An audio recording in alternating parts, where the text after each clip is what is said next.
here? Yeah, sure. Okay, thank you. And then Come just on, text it to me. computer, come on. I'm just Okay. glad it's not Lisa holding on. Well, we're on. We're on? Yes. Are we live? We are live. We are live. You ready, girls? Welcome to the last day, the final day of the Equus Film Festival and Yes. the Mustang Summit here at Loving Thunder Therapeutic Riding in Corrales, just north of Albuquerque, New Mexico. I'm still so emotional from Randy's Cowboy Church that he just did out with his Mustang in what he considers a church setting. I was like, yeah, that's my church. Right. That's exactly. the horse. It was powerful. Anna Maria Sims' beautiful voice led the singing, and I know you were live streaming on the Equus page. Yes, so, yes. And yes. that's, I wanted to just briefly say, because I got to run back out and start doing some other stuff, but the live stream today is going to be very informal as far as on and off and timing. So you're going to see us with all the behind the scenes of setting up and tearing down, and you're going to hear conversations from folks that come in and out. And so we hope you'll watch the whole thing if you're not here, but just know that's the way it's going to go. So it's going to be fun. It's fun. It's our last day, It's so informal, but it's if you powerful. can get here, if you're Yes. close, remember the parade's happening in Corrales, so go round. Yeah. And I'm so And excited. the adoption, I hope, we've had Yes. some technical stuff with the connections and all, but I hope to be able to live stream when we're doing the adoptions, the auction. Auction and at 3 then o'clock. the Winnie Awards tonight will be on a separate stream, so that'll be a formal one. But for today, coming in and out, you're going to see them setting up and getting everything going. This is Susan Ash with Save the Havasupai Pack Animals. I will say that I hope everybody here, everybody watching, this is the one that whether we all agree on anything else, I know we can all agree this is the most horrific thing we've ever seen. And I'm giving a trigger warning now, but you need to see it. And you need to be angry, and you need to help us, because it's not money Susan's asking for. No. It's the support of horse lovers around the world who can see that this is awful. And it's been going on for 35 or more years. So More like I'm gonna get off 50. my soapbox Yeah. and get out of the way. Thank you. But that's the live Enjoy stream it, intro. stay, and watch the live stream. Okay. Now, I think. I'm almost there. Let's see, I think everything else is running. Bruce is out there with, is this a stick for sale? It is, and I might buy it. Okay, if you don't buy it, I might buy it. Okay, here we go. And that's another thing, there's stuff for sale, y'all come by. Yeah, background. Oh my God, they've got so much. I love this little hands measuring stick. Come on. We're very close. Okay, we're very close now. It's there isn't up here yet. Oh, I know why we're not hooking up. The HDMI cable is in the house. We're having fun. We're having fun. These poor women, I don't know they're, how she keeps. I don't know how they keep Is it. this recording us? Are we not live, right? You know, we may be live. They're She doing, does an amazing job. she does. Yeah, She they is- both do. Yeah. Yeah. So, okay, I guess I'll wait before I do anything else since we need that cable.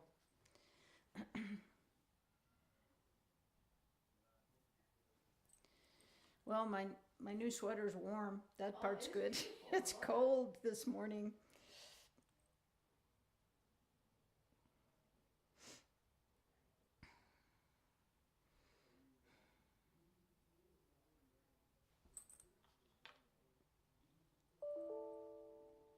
Yeah, I know.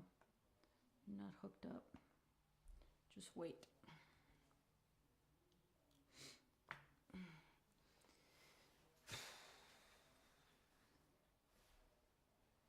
This is the real behind the scenes. Good Lord willing, I can remember which one she had it plugged into, but there's only two, so we can. That's good. It's a hit or miss.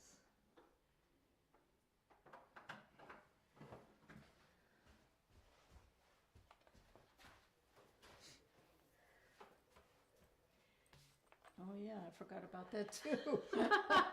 Oh yeah, this looks familiar. Oh, I got the technical stuff down pat. Is it in there tight? I think so.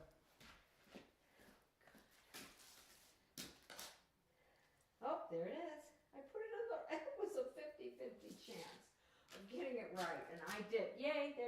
Okay. Thank you. Thank you. You're welcome, and you are live, and you're good. I think we can see the screen. Peek, there we go. I'm just waiting for this to open so it's larger. Okay. So it takes up the whole screen. Okay. And I will be back. Thank you, Lisa. You're welcome. They don't think I need my green card. Put it in the car lock just in case. Okay, now I gotta call Shane because she's calling to the church. She's so worried about making sure we get this baby's adopted. Yeah, when is that auction? 3 o'clock. Okay, cool. And there's one or two that even if you want to do something good, we have a therapeutic part of this therapeutic learning center that's getting ready to get started, and the horses are gonna go through a year of training that Lisanne Fear Really? is going to Okay. be doing up in Colorado. I'm up and running. Okay, she can, the one horse can Definitely the two, and somebody. informal. Yeah, I'd like to hear a little bit more about that. Okay, fine. I mean later. Hello, Susan? my name is Susan Ash, and I am the founder of SAVE. It is an organization that is dedicated solely to ending the horrific abuse of the pack animals on the Havasupai reservation, mostly by packers. I started SAVE in 2016, and let me just mention, for people who don't know, why tourists go down to this reservation. Is it the reservation where a very small tribe lives? Is about an 8 to 10 mile hike, but they have water and waterfalls, pools that come up from underground springs as part of Grand Canyon, even though it's not in the national park, that are blue-green. It looks like the Caribbean, so it's beautiful. And there's no denying that it's beautiful, and that's fine. We just want people to see and understand and not accept the fact that there's nothing beautiful about what these people do to their animals. As I mentioned, I started SAVE in 2016, and very early on I was able and fortunate to get a meeting with 2 U.S. attorneys, 2 BIA officers who were both familiar with the situation down in Supai, and 1 FBI agent who was also familiar with the situation down in Supai. And we met in Flagstaff, and I explained to them who I was and what we were trying to do, and also that we were aware of 2 horses in particular. The horses' names were Brownie and Lit. At the time, I did not know who owned them, and I also did not know that there were 2 other horses that this same person owned. But one of the BIA agents had actually taken a picture of these 2 horses, and it looked pretty bad. I was really advocating at that moment, among other things, but at that moment to get these horses out of there because I didn't think they were going to survive. And actually they agreed. And so one morning, the people that I just mentioned, the 2 U.S. attorneys, the 2 BIA agents, the FBI agent, myself, and then also including the vet for the Department of Agriculture, all went to a place called Hilltop, which is on the Havasupai Reservation, but at the top, and is where the trailhead to get down into the village of Supai and to the campgrounds and so forth is. I waited up top with my horse trailer, with food, with water, with one of the U.S. attorneys. Everybody else flew in by helicopter, and I found out that they went to this person's door. His name was Leland Joe. Knocked on his door. He answered, and they said, "Are these your horses?" And he said, "Yes." And they said, "You are under arrest." And he was taken, and one of the BIA agents, and I believe actually the FBI agent, started walking these horses up because that's the only way to get them up. And they were in horrible shape, and they had an 8-mile uphill, very strenuous hike to make.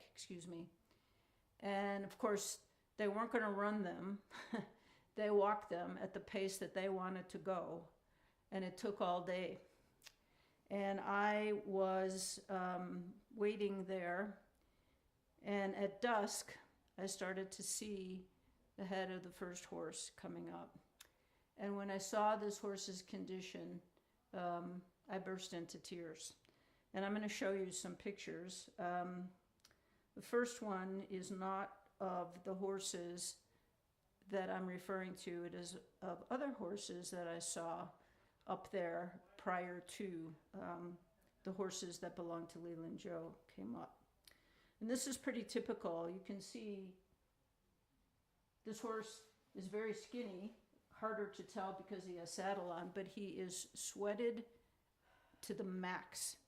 Nobody's going to give him water. Nobody's going to brush him. Nobody's going to do anything for him. That's how he's going to stay, because we saw it. And here is the first picture of one of Leland Joe's horses. This horse is Brownie. And that's his spine, if you can believe it. And I want you to remember, every horse that I'm going to show you today was being used to pack. They were being used to pack. This is another shot of Brownie.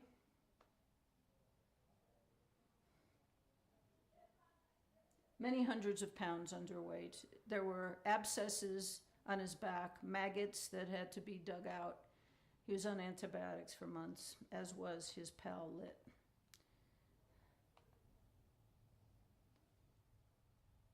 You can see open sores in some angles. And this is Lit, the other little horse that I mentioned. They were buddies. What the BIA agent that took the photograph said to me, I think their friendship is the only thing that's keeping them both alive. And there's the third horse of the four, who is also in not great condition, but not quite as thin yet as the other two. And that's me in the photograph. This is after, of course, we rescued them, and they were at the Humane Society. Here's a picture of all four horses. The one in the back on the right was the one who was in the best shape. It also, of course, happens to be the horse that the owner had for the least amount of time. So he hadn't had the time yet to get him in the same condition as these two. Brownie, by the way, when he was brought up that day at dusk, he still had sweat marks from the outline of a saddle. So he had recently been ridden or packed or something in that condition. This is the third horse that belonged to Leland Joe. There's his back. And here's Brownie 9 months later.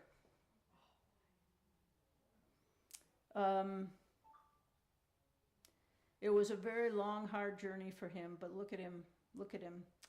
And this was in December, I think, of 2016. It wasn't too long after that he was placed in a good home with another horse in Flagstaff.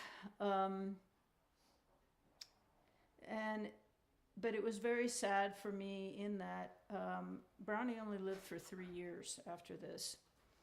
He had so much sand in his stomach from so many years of starvation and trying to scrounge at anything that he could eat that just couldn't save him. He had 3 good years, but that's all, 3 years. And you can see from here, he actually was a beautiful guy. And the other thing I want to point out to you is that he's standing next to me and he's sniffing me. And that took months because he was so broken and so afraid of people for obvious reasons. So that was our first big success. There's another picture of him just before he was being placed. And this is another photo of that third horse. These are photos of other horses that we started to get out after those first four. I don't need to say anything, it's self-explanatory. And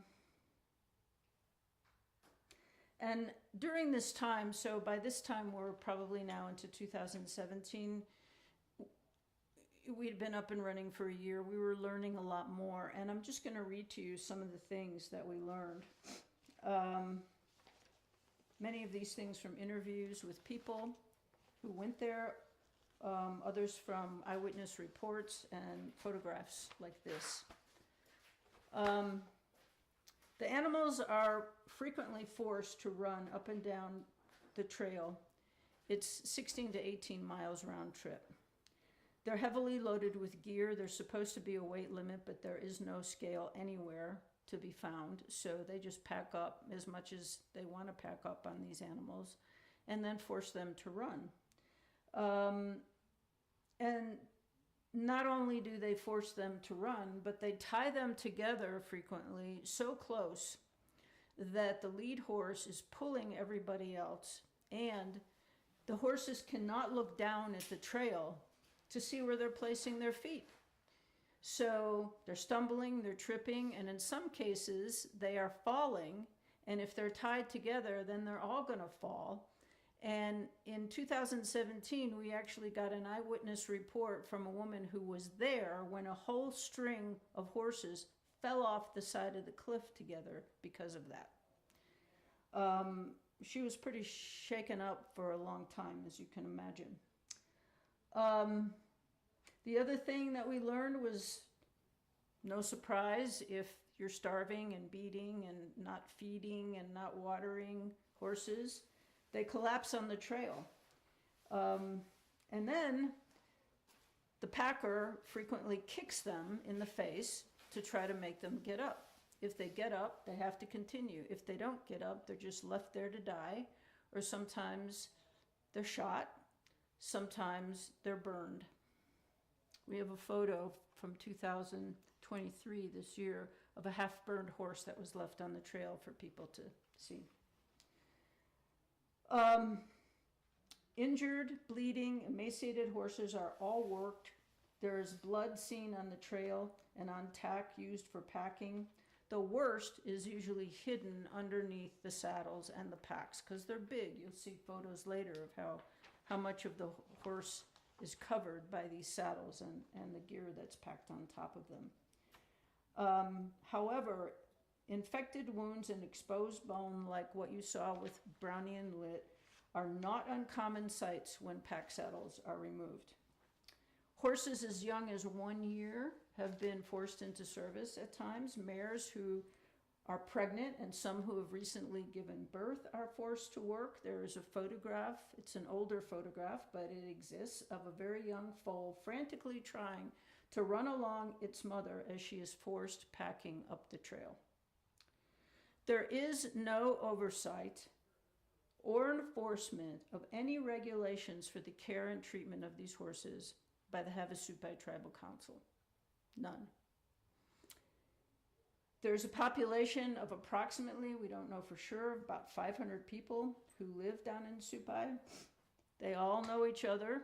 Many of them are related. So anybody in a position of authority, like let's say someone from animal control, sees a horse or several horses who are not in good shape and something needs to be done, he may be going to a relative or he may be going to the friend of a relative. And nothing happens, is the bottom line. And then the last important thing that we learned, mostly by just putting together the numbers, because it's easy for people to think, and I understand why, that the tribe is poor. but they're not. The tribe makes millions of dollars from tourism every year. The campground is designed to hold approximately 300 campers per day. However, it is not uncommon for there to be in excess of 400 or maybe even 500 people in that campground per day. They have continually raised the prices as this place has gotten more popular, so that now it's $395 per night per person to stay there. And the round trip fee for using the pack animals is $400. So do the math, they make millions. In 2017, another packer was arrested.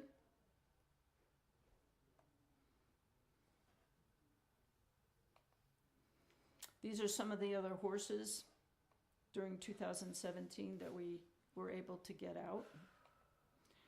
This guy did not make it. And I included here an eyewitness account, basically. There are many, many, many of them, and I couldn't possibly read, even a portion of them. I do have a few to read at the end because they're from this year. But I wanted to read this one because I think it says some important things.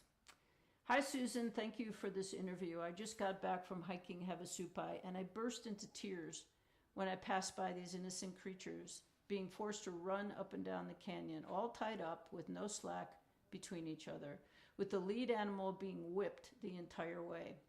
When they aren't running, they are tied up with their heads so close to posts they can't lie down, let alone reach any water. I understand the tribal members want to use these animals, but giving them enough food, most of them you could see their ribs showing, and water, and letting them have enough slack to lay down is just simple decency.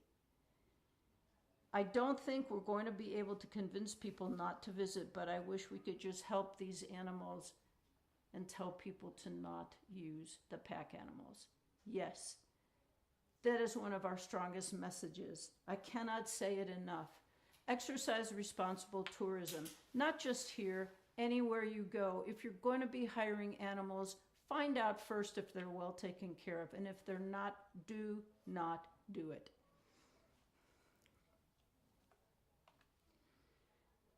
Again, you can see the pattern with the spine, underweight, sores everywhere. This horse had an abscess. You can see it on his belly. I have a closer up photo. They weren't going to do anything about it.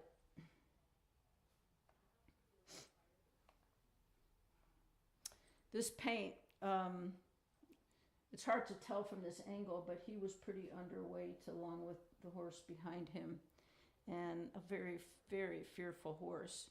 And we sent him to Healing Hearts, which is a rescue sanctuary in Kanab, Utah. This is me visiting here in Best Friends.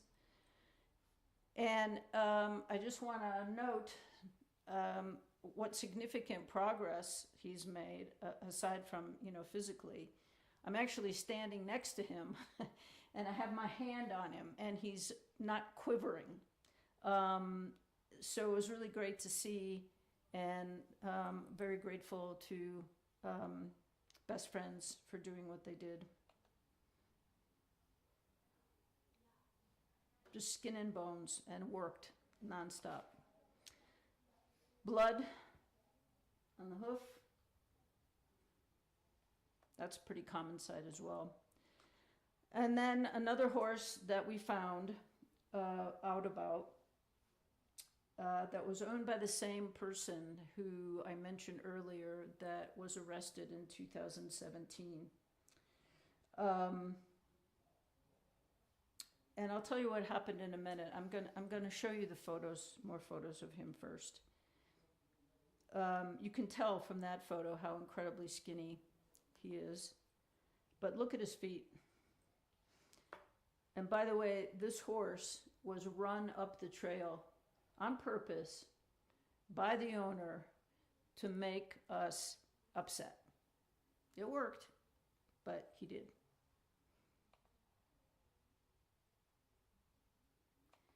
And this is a tape measure. I don't know if you can tell the numbers there, but this is 6 inches. 6 inches. Imagine being run up a 8-mile trail full of rocks and switchbacks, carrying a load on your back with feet like that. This is the farrier starting to work on him after we got him out of there, and I took him to a sanctuary in Flagstaff. That's the abscess on just one of his feet. I can't even begin to imagine the pain that that horse was in. So I'll stop there and tell you what happened after that, because we went to court, and the case was kind of ongoing, and in the middle of it, it was stopped, and we were all confused, and then we heard from one of the BIA agents that the case is going to be dismissed. And we were furious. It was not concerning this horse. It was another horse that I do not have photos of. And the reason it was going to be dismissed was because the tribal council decided that they were going to form their own tribal court. Prior to that, they had not had a tribal court. And that meant that if charges were going to be brought against anybody for animal abuse like this, it went straight to federal court, which is how we got Leland Joe into court and got a conviction. This person was not forced to do that because the tribal court existed, and he, of course, deferred, or the federal court had to defer to the tribal court, where, get ready, his punishment was 3 months unsupervised probation. Great, huh?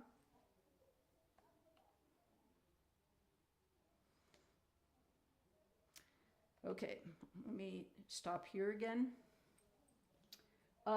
So now we're into 2018. We've got a lot of momentum, and we've got a lot of pictures. We got a lot of eyewitness reports. The tribe has already decided to have their court, which really ties the hands of the BIA and the federal authorities in bringing charges. But then they decide to do more, and they start putting up signs saying no pictures of the horses and no pictures of the packers, because they don't want evidence getting out anymore, because it's bad PR for them. They don't like that, but they don't want to do anything to fix the problem. So we got a crew in there to shoot, film, and do a documentary for us. The documentary is called Trail of Blood. It's online. I encourage you to go and see it. We're hoping to do another one at some point, because some things have changed since that documentary is done. Nothing concerning the care or condition of the horses, but some other things. And while they were filming, this horse, his name is Teardrop, collapsed on the trail, and the documentarian saw it. Now, he didn't get a picture, but before all of this gear came off of the horse, because they don't want to bother with that if they don't have to, he saw that guy kick this horse in the face to try to make him get up. And of course, he couldn't get up, so the gear came off. We were able to rescue Teardrop. And the following pictures are of Teardrop after we got him, and he was at the vet clinic. And I went there to see him and to take these photographs. He was there for a while. He was being treated for pneumonia, among other things, as you can imagine. But this horse was in such poor condition.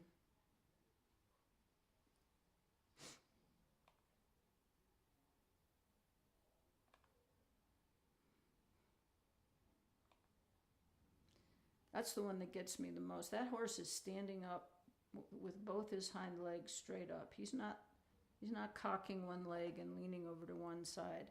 That's pathetic.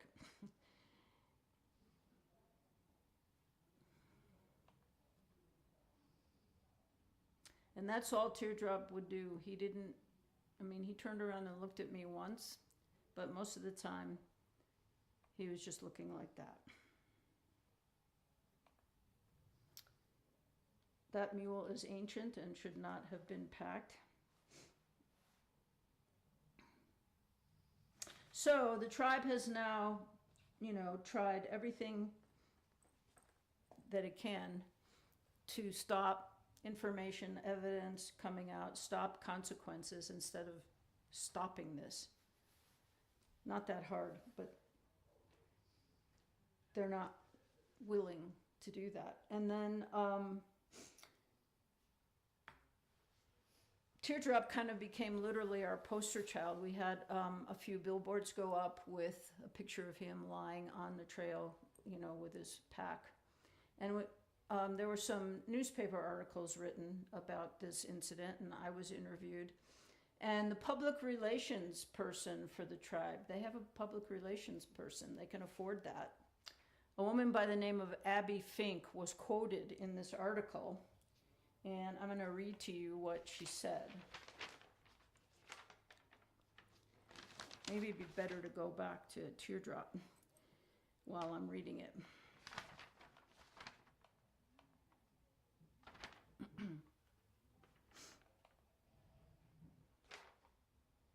She said, all horses like to take a roll in the dirt even with a pack on. She was forced to retract that statement 2 or 3 days later.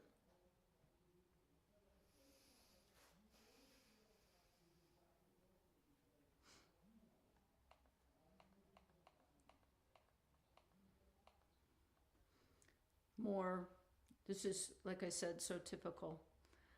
The temperatures, I don't think I mentioned this earlier, but in the summer, the temperatures there can exceed 120 degrees. That's why in the summer these horses come up so sweated like that, and sometimes even in cooler weather, because they're so underweight, they're so overpacked, and they're just not in any kind of condition to be doing anything like that. And they're completely sweated up, and then they come up to the top and they get no water. No water. This is Peanut. One time when I was up there waiting with one of our volunteers for another horse to come up, a packer came up to us and said, "Do you want this horse?" And we're like, "Well, what do you mean?" "Well, he's no good to me anymore, so if you want him, you can have him."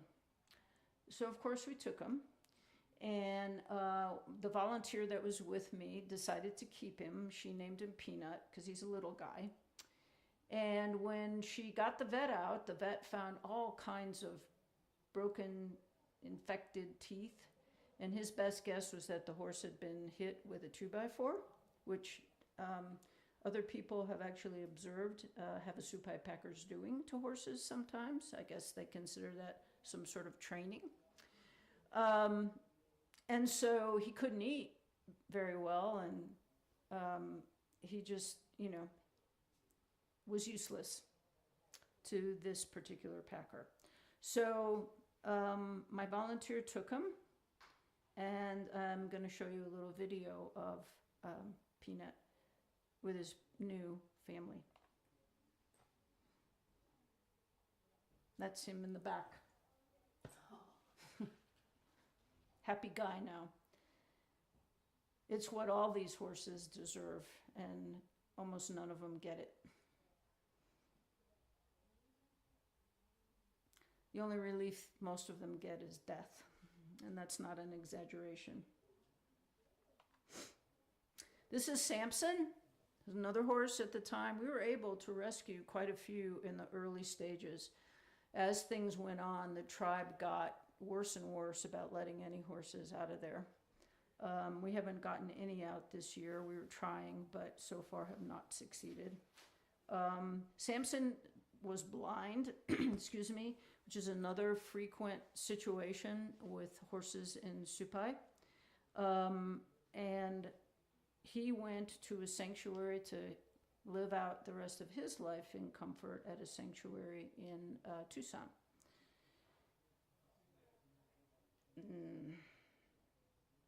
I'm blocking on the name, which is terrible. Maybe I'll think of it, but they did a great job of taking care of him. And here's Samson with the two people who helped me rescue Samson. The woman in the pink is the woman who helped me rescue Peanut and Samson. The woman in the white provided the trailer and support and came with us to rescue him also. Both great women. Very grateful to both of them. This is just a photograph of the trailhead up at Hilltop. You can see to the village 8 miles, to the campground 10 miles. And I'll stop here to say that by 2019, we had gotten a fair amount of media coverage, and things were moving slowly, but moving in the right direction in terms of people finding out about the abuse down there and to not use the pack animals under any condition. And then COVID hit. So the tribe was closed completely to tourism all of 2020, 21, and 22, 3 years. And it was virtually impossible to get any information about the condition of the horses, which we knew couldn't be any better, but we still wanted to try to find out and report what we could, but we could get almost nothing. We know that some hay was taken in, but the most important thing that we were able to discover during those 3 years, while the tribe was getting literally no revenue from tourism, which, as I mentioned earlier, was a lot, they did manage somehow to purchase 2 properties for somewhere between $8 and $12 million. So the tribe had enough money to do that, but they don't have enough money to make sure that their animals are provided for with food, adequate food, water, vet care, farrier care, dental care. No, they don't have enough money for that, but they did have enough money to buy those 2 properties. So if you want to think that this tribe is poor, think again. Are there poor people who live down there? Of course there are. But the tribe is not poor, and they can make sure that these animals get the care and the feeding that they need, and they do not do it. So this is 2023 when they reopened. We put this poster together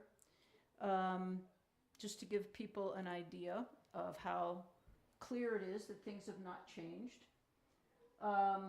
Absolutely no water for the animals at the top. That is a horse standing in front of a large empty water trough at Hilltop. The second one is in March, the burned remains that I mentioned of a horse that collapsed on the trail, I'm sure, and then they just decided to burn his body. In April, someone was there and said, we watched a tribe member loop his rope up to whip a mule in the face. And just last month, 4 horses starving in somebody's yard.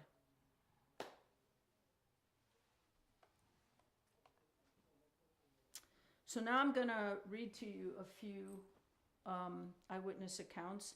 I think it's important to understand here in 2023, we are still in the same place for these animals than we were, and something has got to be done. My hope is that I have educated you a bit with this presentation, that I make you really angry about what is going on there in plain sight, and that I inspire you to help us end this. I have seen this neglect and abuse myself too. I was so disturbed by the bloody horse I saw lying on the side of the trail, I was having nightmares about it when I got home. I wrote a scathing review about it, about the abuse on TripAdvisor. These are a few more photos of this. I mean, it's the same thing, but these are from 2023. And here are some other eyewitness accounts that I'm going to read to you. Please bear with me. I just think it's important to hear some of what these people have to say. I can find, here we go. This is from someone named Dusty. This was going on about 15 years ago when I went down. Swore I would never go again. As long as this is happening. Pathetic that it is still just as bad. Yes, it is. This is from someone named Stephanie. We took that trip a few years ago, carried out our own stuff in and out. Good for you. We felt so sorry for those animals. If they died, they just leave them on the trail. Horrible. Someone named Richard. I've been a few times and seen some cruel stuff. One horse had a hernia so bad its insides were hanging out his behind, and they were loading the horse to run it down the trail. I asked the native dude about it and pointed it out to him, and he started laughing and said, quote, "Ha ha ha, have you got a Band-Aid?" Are you angry yet? I hope so. Sarah. They were in pretty bad shape when I hiked in 2010. They were all extremely emaciated. Some wouldn't even stand. They were literally eating their own manure because there wasn't anything else for them to eat. It looks as though it has gotten far worse. It can't get much more worse, really. It's, I mean, just really frightening that she's saying that. I had planned to do a trip once I graduate, but after seeing this, meaning something that she had seen on our page, I will find something else to do. Someone named Vana, you are absolutely right in response to Sarah. When we hiked into Havasupai, we saw the same abuse. It is shocking.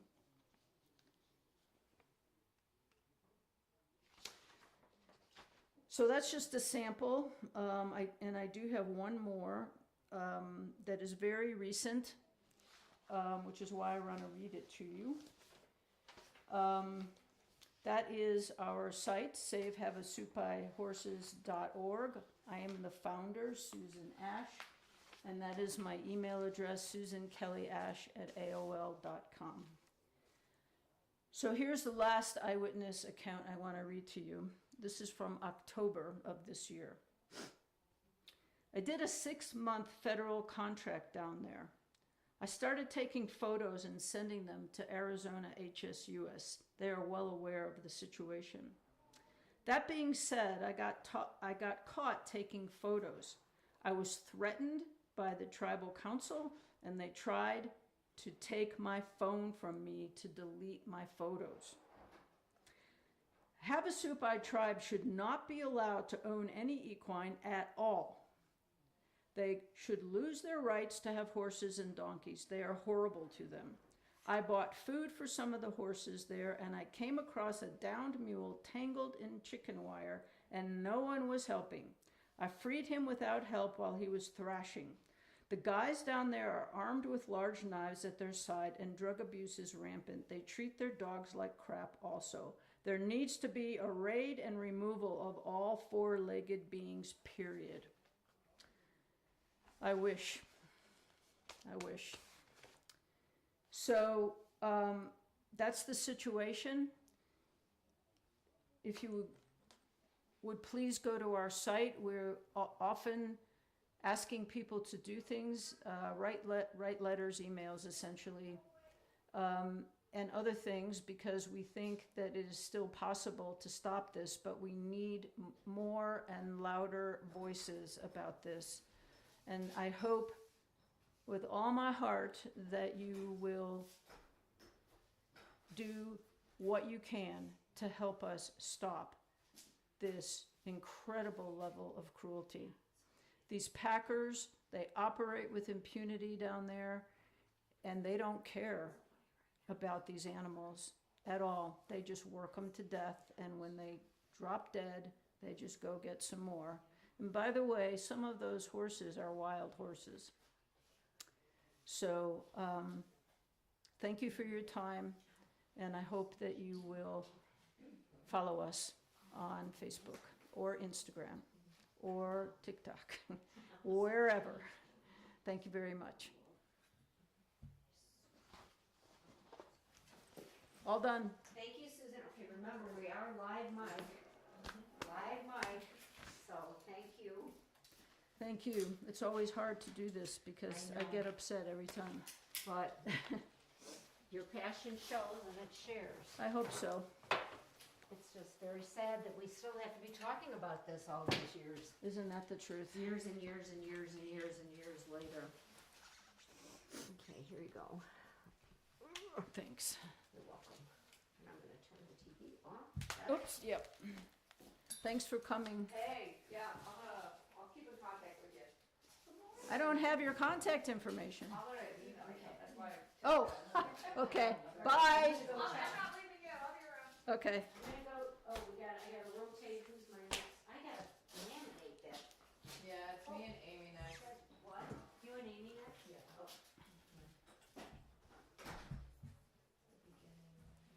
Thank you, God. Susan, thank you. It thank you. exhausts me and it gets I me know. so upset. Well, I just I'm want to here wring from everybody's yesterday. neck. Well, I hope by putting it out, you never know who's gonna see it or hear it. It's all we that can make do. a difference. That's all we can do. So I greatly appreciate you guys inviting me again to do Well, this. It's like I said earlier, everybody has different ways of doing things, but this is the one thing that we can all agree on. I So, sure hope so. Yeah. If you care about we horses shouldn't at be all, here. Right. it's like this cannot be tolerated. Exactly.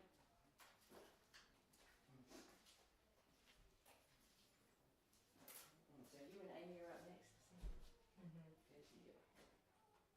I will charge phone for a little while and then, I did make it a little different this time. you did? Yeah, well, I remember things that I didn't include yesterday. You know how that goes. Yeah, oh, I do. Well, the one from yesterday will be out, so it might be a little bit later, but it'll go out today as well. And what do I tell this one volunteer of mine who's kind of like my right-hand woman, bugs me all the time. You know, she wants to put it up. So how do I tell her to get a link? What you can do right now is tell her go to the Facebook page for JA Media Productions. Okay. And this live stream that is still rolling right now is just rolling all day. I'm not stopping it. So it just continues to have whoever is walking in and out. So for right now, she can go back and start at the beginning of it and watch. But the one that you did yesterday is going to be a capsuled presentation. And I'll send you the link when I get that ready. It's supposed to be uploading, but I've got that spinning wheel Right. dead. So, you know, Okay, that so goes go to JA Media Productions Facebook Mhm. page. Okay. And if you find one that has naked men wrestling, that is not me. The one that's me is the one with the horses. Oh, sure, Julianne. And somebody told me, yeah, look up JA Media and it had these naked men. I'm like, that's not mine, please, please. So you're gonna stay a little while today? Oh, yeah, and walk because around? I hope we Good. get a chance to Yeah, spend we gotta 10 spend minutes some time together. talking. Yeah. And if you haven't met Lisanne yet, I I don't haven't. know if y'all have met. Uh-uh. This is Lisanne Fear. Hi. She did the Mustang Discovery Ride over a period of 14 months, coast Cool. to coast, on Mustangs she trained, and is one of the most amazing people I've ever met. And this is Susan Ash, whose foundation, Save the Havasupai Pack Animals, is one of the most important people that I've met, because what she's doing, she's not asking for money, she's not, she's not asking for that kind of support. It's the support of Horse people, to help us get this Spreading the started. word. Yep, spreading the word. And this is Amy Dumas with the BLM. This is Susan Ash with Save the Havasupai Pack Animals. And y'all are gonna have an interesting conversation too. You gotta hear what she's been through and what she's doing. I seen some of this. I saw your. Yeah, it's crazy. How are you feeling this morning? Thanks. Much better. Thank you, Susan. Did you sleep last night? Yeah, I took a lot of drugs. I slept very well. No more sick? As my voice goes out. No. Y'all were great yesterday. I'm leaving, this live stream is just running all day. So Okay. it's going until you're ready. When you're ready, go on up and speak, because my problem yesterday was on and off and on and off, and it wasn't always keeping up, so it's running all day. So, do you still need us to do this? Yeah. Oh, okay. Yeah, so it's just when you're ready, go up and have a seat and talk your talk, and But we only have a half hour this time, right? I'll I thought she find out. knocked it down to half. It might be. I would love that because I really want to go see Mike. Yeah. I want he's doing with his horse. Yeah. That's Well, fine. just do as long as you want. I mean, Sorry, I'm if trying you- to get this close. Yeah, I'm sorry. You're good. But yeah, 30 minutes is great. Okay. And y'all did a great session yesterday that's a capsule one that we can just share that's specific to you two. But then the one today is just a Sunday live stream, so Okay. it's got everybody on it. Cool. We have no audience today. Except for They may stop in though.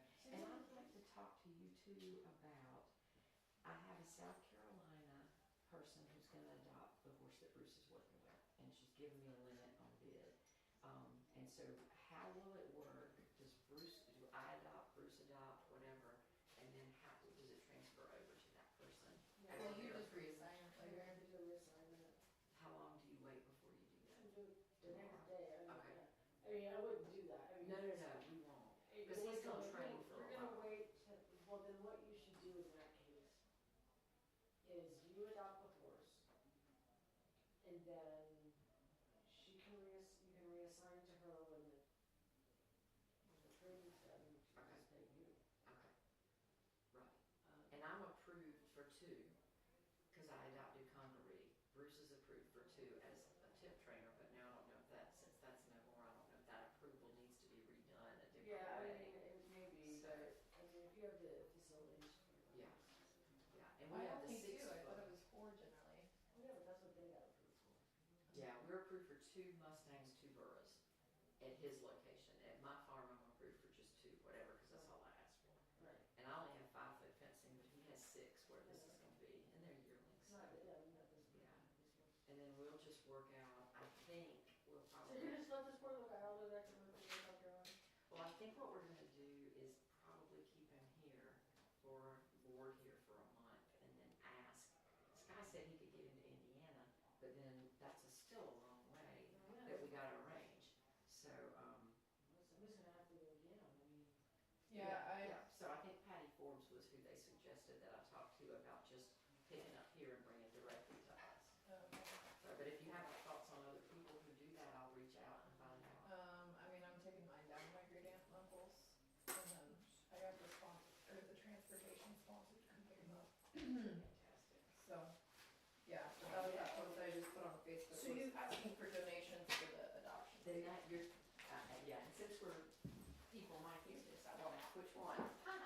Right. So, that's Well, exciting. it's the transport, the adoption fee, it's the transport, that's gonna be the cost.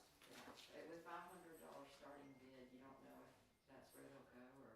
And I don't know, I think Lisa came up with this idea of a 500 star. So I was curious with that deal, with the $500 starting bid. It's supposed to be $135. Right, but, okay, right, so I was wondering though, does all that money go to you guys, or does that money, like, above the 125, does that go back to this organization? No, across the board. Well, that's kind of what I thought, because that's how it works with the prison programs, but I Well, was just kinda curious. no, it's, alright, so, that's not always true though. So, it really depends on the program. So I had a deal where everything over $125 came back to California for me to put to the agreement. Oh, Because okay. they're the ones who added the value to the horse. Right, yeah, that's what I was thinking. Let's have maybe Lisa come in and talk with you on your panel and figure out, because that's something that people would probably wanna hear. Yeah. Is what's, That's not something we need to go over. okay, No, I mean, Yeah. because it's, okay, yeah, okay, because it's a regulation thing. Okay, gotcha. gotcha. Yeah, okay, well, then we'll We'll have have her her. announce that. You should have been consulted. You adopted a horse?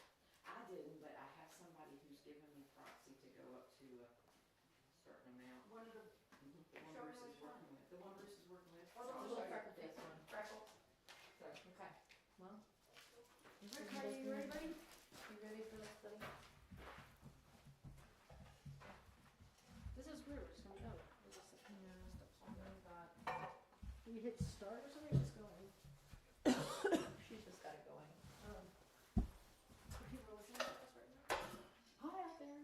Yeah, whoever's listening.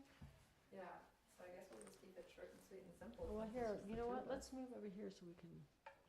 I can see the clock. Okay. Gosh, I wish we had people here, like the people out there, can ask us Right. questions right now, because that would surely make this more useful. Yeah, okay, we're both on screen there. Okay. Yeah. Alright, Kate, come here. He's like, I need a chair. I need a chair. Hi, bud. Hi. You wanna lay down for us? No, you just want butt scratches right now? Oh, you said, don't do butt scratches.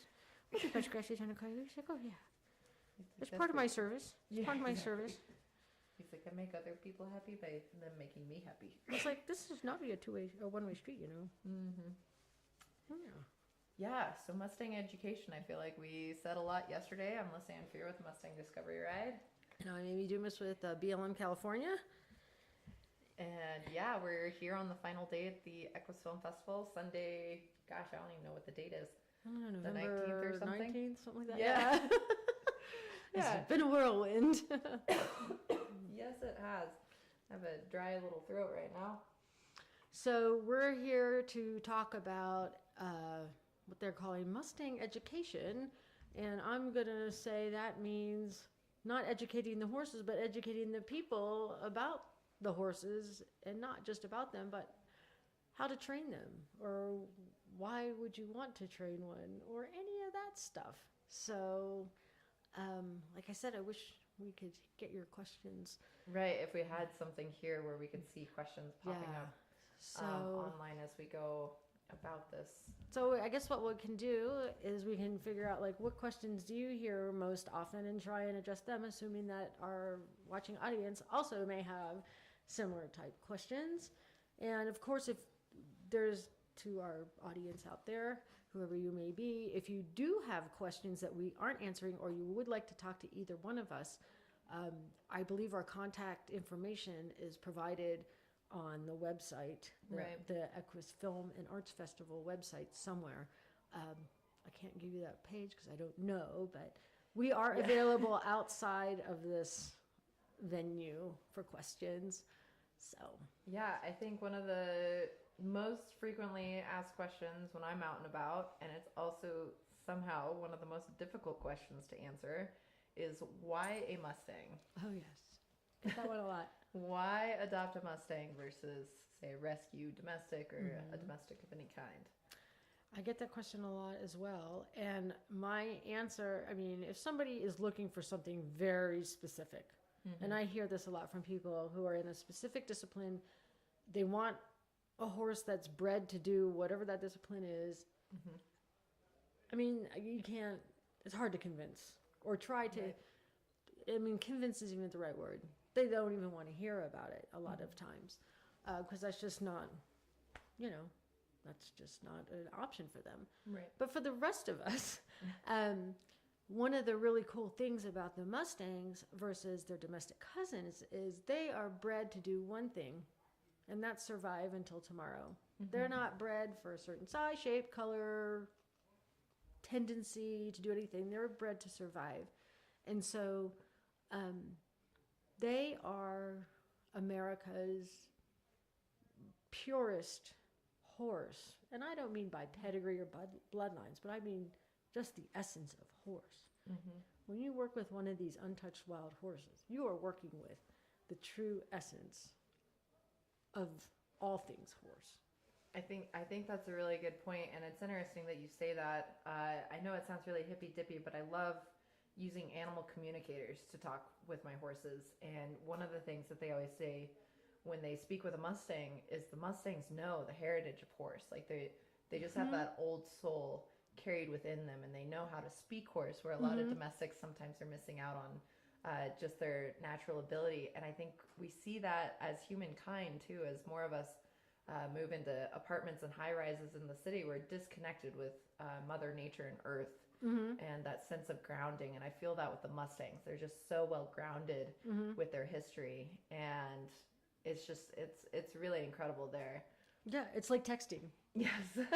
It's like texting. I mean, we can communicate by texting, but when you're an old fart like me and I look at some of these texts, it's like, this is not the same language that I speak.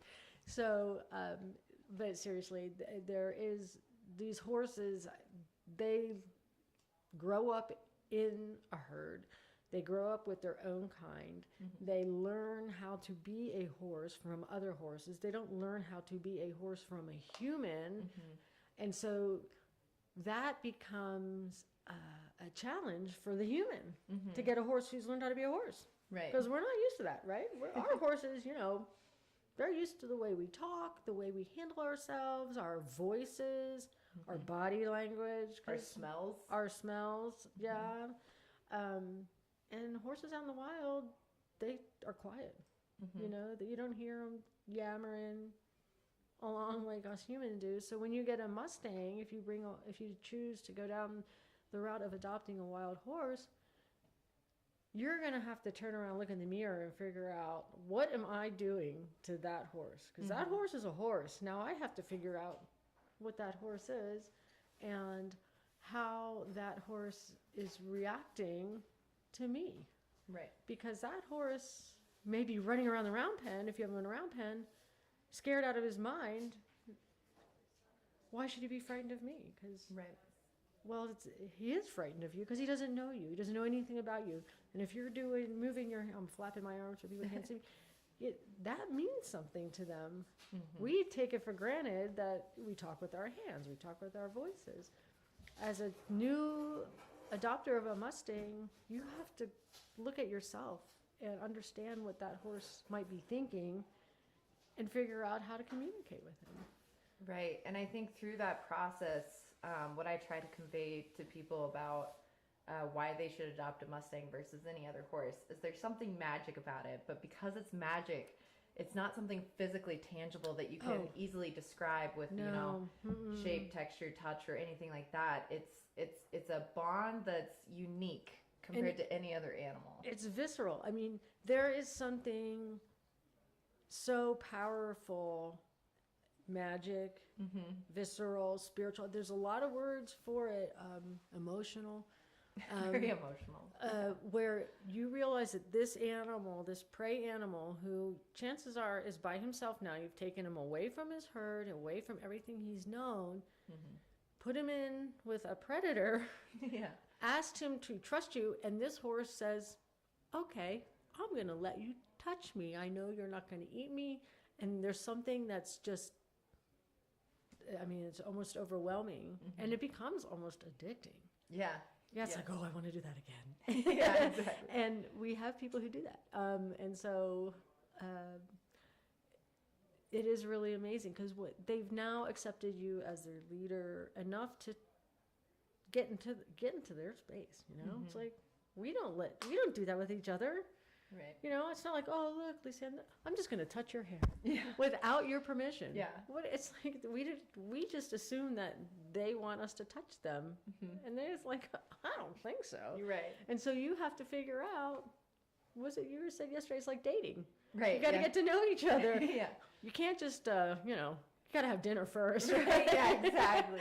I got to get to know you before you can hold my hand, before you can touch my hair, touch my face. All these very sensitive places are also sensitive on a horse. People want I got to pet your horse. Right. No, you don't. Don't pet my horse. Right. He doesn't know you. Yep. Yeah, and some Mustangs I've found, they're just like people in terms of some are extroverted, some are introverted. Some love all sorts of people being around them all the time, and others would prefer to still be wild and not deal with humankind at all, and they've only learned to trust this one person. But I love that about Mustangs because it becomes like a journey of not only your own self-discovery, but discovering them and what they're all about as well. Yeah, and you learn so much more. So, one of the things is, when I was growing up, I grew up in suburban United States. I went and I took lessons once a week in a hunter barn, and those horses and ponies or lesson horses, they are what we call bomb-proof. They're used to nothing phases them. Right. Nothing. What I never learned in that environment was how to train a horse. I never learned about why that horse in the one stall is weaving back and forth. Oh, well, he's just a weaver.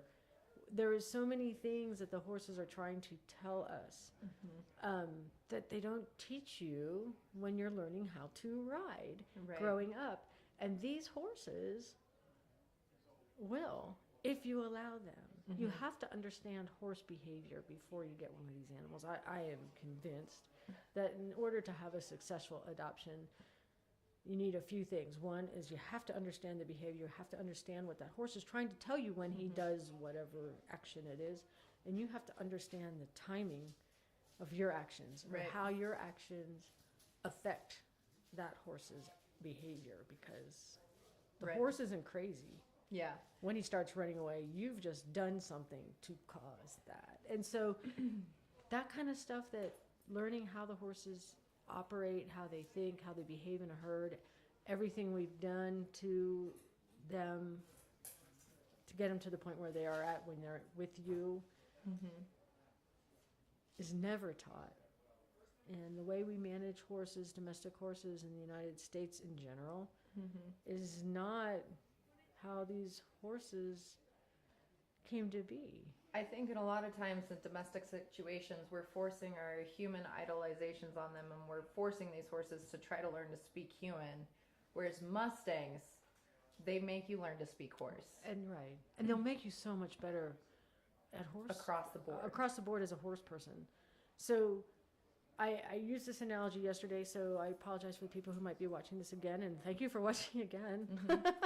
But to me, it's like driving cars. We have a lot of people, they all learn how to drive a car. We see them out on the road, we cuss at them, we wave at them, whatever your culture is of driving. But then there's only a handful of people who really are the mechanics. Right? You may have good levels of mechanics, people you can go get your car's oil changed, but if you have something really wrong, you might go to a different kind of price. And that's what I see it as. I see that analogous with the horse world. We teach kids and beginner people, adults, to ride a horse. That horse has basically been through graduate school. And because you would never put a person who's a brand new person on an untouched horse, because that's Yeah, there's the saying, green on green makes black and blue. And I think it is important that you go find a horse that you can learn from first. Maybe it is that schoolmaster horse where, they are bomb-proof and you can kind of get the idea, but you're learning from that animal. Right. And you need to learn from the horse before you can teach a horse anything. I think that was very important growing up as a kid. I even grew up on a ranch in Wyoming, and there were so many horses on the ranch, but I personally was never allowed to have my own horse until I took riding lessons for 2 years. Right. And I'm a ranch kid. Right. But I also really appreciate that my parents put me through that before giving me my own horse, because I learned so much more by learning from these great, amazing horses before I got my own horse. And yeah, that horse continued to teach me a lot of lessons, but I never learned anything more from a horse than when I got my first Mustang. Oh, yeah. Or learned more about myself as well. I know, isn't that amazing? Yeah. What they can do to you. Yeah. It is, they can really sucker punch you. Man, In a way that, and I don't mean physically. Humility. I mean, oh my gosh. And patience. Oh, yeah. Patience. If you want to learn patience, adopt a donkey. Oh my gosh. Adopt a burro. Oh my God. gosh. Nothing can outpatient you. Yeah. Burro will always outpatient you. They can really. Yeah, I know we're not really supposed to cuss, but stubborn as an ass does come from somewhere. No, all right. See, I totally disagree with that. I just say when people tell me that my burro or mule is stubborn, and I'm just like, well, you've just confessed that you've been outsmarted by your burro. Yeah. I mean, I rode 5,000 miles across the country with a Mustang, so a conceived and born in the wild mule. And I think a lot of our time spent together was just who could outweigh each other longer in terms of just stubbornness. Like, I just feel like we had these battles of who was smarter, and I never won. I was never ever, and I never will be smarter than my mule. I've come to that conclusion, yes. But see, and I think part of maybe what had happened there is what I see a lot of times when people adopt burros is they think they're horses with little horses with big ears, and they're not. Right. They're a different species, and they have a different thought process. They had a different evolutionary pathway, And when you get the mule, which is a hybrid between the two, now they've gotten, I mean, it's like They don't know whether to respond as a horse or as a burro. Right, and sometimes they do both. And Yeah. I call them bilingual, because when you hear them talk, it's kind of like a cross between a Bray and a Winnie. Yeah. And Sounds like they don't know what they want to sound like. right, or maybe they know it all. Yep, So, and that's where I think, again, it goes back to looking at yourself. Like, what is he telling me? Right. What am I doing? What do I need to do to reach out or connect? And I know you would have, because, the donkeys and the mules aren't going to put themselves in a situation where they feel endangered, and they have to think about it. They're analytical. They're going to sit there and they're going to weigh They're calculated. They're calculating, and I don't mean calculating in a negative way. They're just trying to figure out how they're going to preserve themselves. It's like, well, if I walk over there, there's probably 10 other ways I can do it without having to go right there, because there could be a hippopotamus in that stream in Maryland. They don't know there's not hippopotamus in Maryland streams, but I swear that's what's going on in their brains. It's like this 2 legs, I can show a better way over here. Yeah. In terms of learning from the animal, though, you talking about the difference between the evolutionary deals between burros and horses. One thing I didn't know until just pretty recently, a couple years ago, someone was like, well, a mare horse leads her foal. That's why horses lead so well. Whereas a donkey mom, she pushes her baby along. And so that's why I think, a lot of this stubborn idea comes as we're trying to drag these animals. Right. But they were taught as a young one that they were pushed along, not drug along. Yeah, they go And that first. was kind of the different species look at different things, where, and that's why pack burro racing is super successful, because they're driving the burros from behind versus trying to lead them from forward like a horse. But it's a difference in how the mother raised that animal. Right. And that revolutionized my training. I looked at working with I do have a burro and a few mules, but I looked at that differently after knowing how the mother actually raised that baby. Right. So I could learn to speak their language better to help them communicate in our world better. Right. And so, I mean, what you just said there is, that's such a critical thing. And that's understanding what's standing in front of you. Not just at face value, but understanding more deeply how they're wired. And that might help you help them, help me help you. So right. And I think another super great resource to go learn horse behavior and how horses speak to one another is, the BLM is open. It's public land. That's the whole point. Like, go out there and find a wild horse herd and watch how they interact with each other. It can be brutal. It is incredibly, like, those stallions fighting against each other. That can be brutal. But then you see scenarios where the stallion is guarding a baby that's a part of their band, but also how the moms are working through, and sometimes, maybe babysitting an extra one while that mom takes a break, but just learning the language of the horse from the horses directly themselves. I think that's also a great resource. Yeah, and if you live east of Nebraska, where you might not be able to get out to see those horses in those scenarios, look into your local universities or your cooperative extension or whatever, and find classes on horse behavior. They're out there. Right. People use the internet so much to learn stuff, but you got to be careful of the source that you're looking at, because sometimes you might be learning the wrong thing. Take everything with a grain of salt. Even everything I've said, take it all with a grain of salt and make your own opinions. Because we're speaking from our experiences and the group of horses that we've worked with, but the horse that you might get might be completely different from the horses that we've worked with. And one thing you may have noticed that Lisanne and I are not saying is they are all like this, because they are not. They're not cookie cutters. They may have tendencies for sure, but then they're always going to have something else that makes them unique. And it's like, oh, last time I did this set of things, put my hand here, whatever, the horses have always done this, but this guy, he's like, I'm not doing it. So it's like, makes you think. Yeah, makes you think. And if you come out of the American Quarter Horse Association or American Paint Horse Association, like I did as a kid, it was all about papers. It was all about what name was on what paper for that disposition. In the Mustang world, you can find some common sometimes some commonality amongst herd management areas because that's similar genetics. And I'm prefacing this with this is my opinion. Right. I have I think 7 Mustangs from Wyoming right now, and I've noticed that horses that have come out of the mountains where there's high cat populations, those horses tend to be a lot more self-preservation focused and a lot more scared of things versus horses that came off of like wide open plains and the sagebrush where you can see trouble coming from a mile away. Right. You may not have a cat looming overhead at all times. Those horses seem to have a lower heart rate and they're easier to work with because like they don't instantly at the flash of everything. But that's just my opinion, my work with them, and I love both horses from maybe high predator populations versus more open space populations. But I think that's to continue on you saying, you know, they aren't all like this.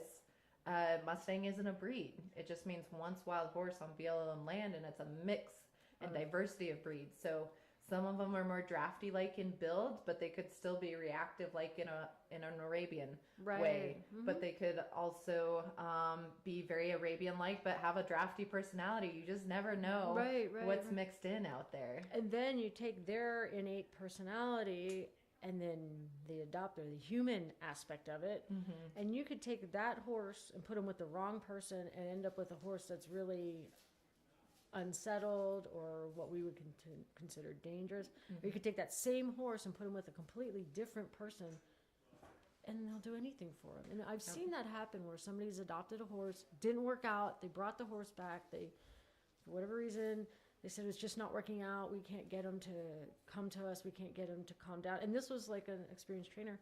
We gave the horse, another person adopted it, and it was like a puppy dog. So they also will bond with you. And that's one of the really cool things about these animals that is not as common with their domestic cousins, is that if they build trust with you, they'll do almost anything for you. So like I could take a horse and I could get him where, you know, doing all these things, I can hand him off to Lisanne, who he's never met before, and he's like, not so sure. And we've seen that happen too. So they become almost yours, you know. Right. So they kind of really cool. become a part of you or an extension of you sometimes, but I think it's also important if you adopt a horse that maybe it's not working out between you two. We mentioned earlier that sometimes it's like dating, you know, and you're just meant to be a stepping stone on that horse's life and a piece of their puzzle, but you aren't supposed to be with them their entire life. And I think that's important as well. And you have to put your ego aside. And it's really hard to do because it makes you feel like a failure, but you're not. And sometimes it just doesn't work out with that horse. And you have to recognize that and do what's right for the horse, and for you. And then you can go get a different horse and try again, learning from whatever happened the first time. And some people will pick, watching people pick horses is really funny because some people want the paint job, right? They want the one that's the prettiest colored, whatever. And they're all dead set on getting something with this pretty colored horse and let this little plain colored, and I say plain colored, bay or chestnut or sorrel, because those are the most popular colors in the horse genetics world. There's nothing wrong with them, but because there's so many of them. There's nothing wrong with a good redhead. There is nothing wrong with a good brunette either. So, but the difference, you know, what's different is what attracts people, right? So, but sometimes you see people are so dead set on getting a type of horse, and then they go to an adoption event or to the Corrales, and something completely different walks up to them and sticks their nose through the fence and wants to touch them. And then they're like, okay, I'm taking this little whatever it is that's not what I was looking for, but he picked me. Right. And that is a very powerful thing too. It is. And on that note, there was a horse on an internet adoption. This is about 10 years ago. The internet adoption was very new at that point. But I saw her coloring. I fell in love just with her color. But I contacted the facility where she was at if I could come like see her in person before I bid on her. And the facility was nice enough to let me in. And out of a huge pen with 100 horses in there, she walked up and she didn't quite touch me, but she looked at me. And I was like, yes, that is the horse. Like, I have to have her. And then in an auction setting, I've way overpaid for her. But with all of that being said, she was the toughest Mustang I have ever tamed or trained. But in that moment, I know that she chose me in those corrals. It took me 2 months to touch her for the first time. I didn't ride her for 2 years. But I had made a promise to this horse, and I always feared that if I wasn't her person, she would end up in a bad place. And so this is 10 years ago, and I just got married on her 2 months ago. So she has been a part of my life forever. But I did make a promise to that horse, and I always knew that she was meant to be nowhere with me. But she is also the horse that taught me the most about myself. Right. And Awesome. expanded all of my horse training, because I tried so many different things to just like be like, it is okay to trust me, I swear. Right. I am not going to eat you. I haven't Yeah. eaten you yet. We're not Right. working to tomorrow. But one of the things that you just said really touched me, and that is, don't have an agenda for the horse. The horse Right. sets the agenda. So if you think you're going to get a horse that's untouched wild horse, and you're going to be doing something, pick a goal, haltering, riding, whatever, by 4 months, 2 months, Or some a of the week, challenges, yeah. set that aside, because that's not going to help the relationship very well at all. Right. I mean, if you're doing one of these challenges or something, that's a different thing, because you're in a different situation. You're probably already an experienced trainer dealing with this. But if you're a new adopter, take your time. It's okay. Don't let anybody say, well, you should have had this done by now. Right. And don't compare yourself to others. Oh my gosh, no. Especially the people who do this 8 hours a day for a Right. living. Yep. So Yep. I was at a clinic with a big shot trainer, and somebody said, this guy is so good. And I said, and I asked her, I said, well, what do you do? And she, I don't know what she said. I said, well, you know what? I'll bet you're really good at what you do. She goes, well, yeah, as a matter of fact, I am. Well, guess what? This is what he does all day Every long. day. Every day. And you're good at what you do, and he's good at what he does. But don't compare yourself to him, because And he's also- a professional, and you Yeah. are, And not. sometimes the horse is completely different, it's you're not working with the same material all the time. No. And yeah, I mean, I was in a 100-day competition this summer, and it was only an in-hand competition, so I didn't have to be on the horse, but I could just tell that this mare that I had gotten for this competition was not meant to be at that competition, and so I No. pulled out because Right. she just wasn't going to be ready. But I also respect other trainers. Like, always put the horse first. Yeah. It should be about the horse's agenda, not necessarily your own human intentions. And I Right. think that creates a lot of good, healthy respect in the horse community as well. Yeah, it does. And if somebody doesn't recognize that, you might want to try and find someone else to hang out with. Yep. But yeah, because what we do in working with these horses is very different than what I've seen, like with a lot of my colleagues or people I ride with or whatever. Because again, we skip kindergarten when we're learning how to ride horses. Don't learn it. So all these gals are learning these new natural type ways, and I'm like, I could have done this clinic. We didn't have to hire this guy, because I've been Right. doing this for 25 years with my horses, but they just assume I can't ride because Right. my horses are greener than theirs. and so they just haven't had kindergarten yet. So Right. And I was at a clinic somewhere, I can't remember where now, but the question of the audience was asked, like, what's the first thing you learned in kindergarten? And someone said, your ABCs. And the guy was like, well, no, you actually have to learn how to hold a pencil first before you can even write your ABCs. And I thought that was so important, because so many times there's so many different tools, like even a lunge whip or just anything. You have to learn how to hold your tool and what it's and how capable I of use it. before you actually learn how to use it. And that really resonated with me, just how far back sometimes you have to go in order to progress, to build that like nice solid foundation. Exactly. And so if something's not working for you, you have to step back and like figure out how far back do you need to go Right. to work, to figure out what this is, and I say this in quotes, whatever it is you're trying to figure out, or what doesn't seem to be working. Yeah, and if I So- can recommend anything, is when you are working with your horse and you're trying to learn, but through maybe working with your horse, video yourself, because Oh, there's yeah. so many different resources out there where you're watching other people, and then you go in the round corral and you think you're doing what that other person is doing, but that horse is reacting completely different. But if you video yourself, then you can see like, oh, I actually wasn't standing in the right place, or oh, I was too close to be asking this kind of deal. Or find somebody who will come out and watch you. Right. Even if they're not another horse person, tell It's them always what. nice to have someone there for 911. Just Well, in there, case. well, there's that, but also for the timing. Yes. So I can take somebody who doesn't know anything about horses and tell them what I'm going to do, and I'll say, let me know if I let up, or I eased off, or I did whatever it is at this time. So I want you to watch, and even if they don't know anything about horses, they can say, yeah, you stepped backwards Right. when the horse turned away, and you don't need, whatever it is. So besides for the safety factor, it's good to have somebody who can watch you if you don't have a videotape. If you Right. can't, like you don't have a stand or whatever.